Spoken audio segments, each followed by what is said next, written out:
So then one day, as I was scrolling through the reel, as I like to do, I came across the black and white vertical Beetlejuice pants.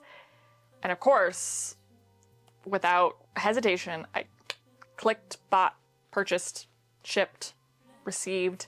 And I'm not gonna lie, they're a little snug, so they're not my go-tos. Even after kind of realizing that I've gotten rid of a lot of these personality pieces,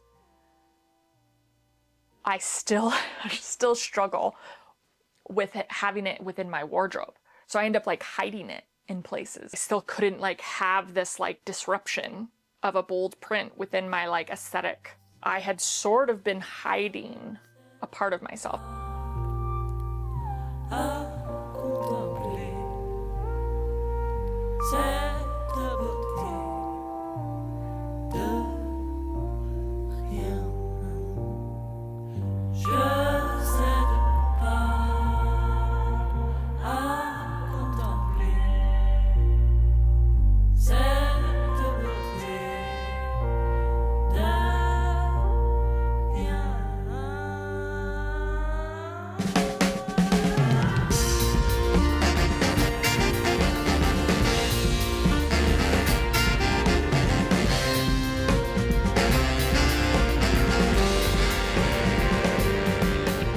I think it was more my approach to decluttering, or sort of my naivete to the whole like minimalist approach. Minimalism isn't necessarily about like getting rid of everything or getting rid of all personality or stripping down to the bare bones or stripping down to the basics. It's about getting rid of things so that you can focus on what's essential or focus on what's important to you.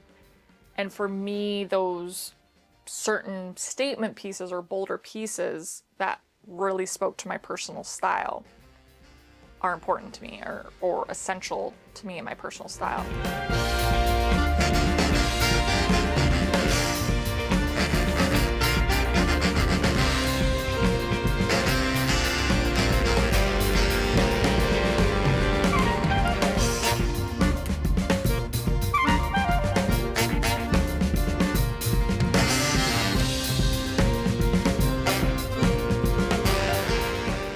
So if you are thinking about decluttering or resetting your wardrobe, I have done a guided wardrobe reset video that you can purchase. I created it to be a wardrobe consultant, you know, speaking with their client or walking their client through a wardrobe reset, help you to be a little bit more self-aware of the pieces that are in your wardrobe and sort of getting to know yourself and your wardrobe. So if that is something that you're interested in, I will link it down below, and you can download it and you can have that as like an ongoing tool anytime you want to reset your wardrobe. I'm sort of calling it the last tutorial, you know, because I know I said I wasn't going to do any more tutorials, but hopefully that can help you to kind of learn from my mistakes and hopefully not get rid of your power pant and realize you made a mistake years later and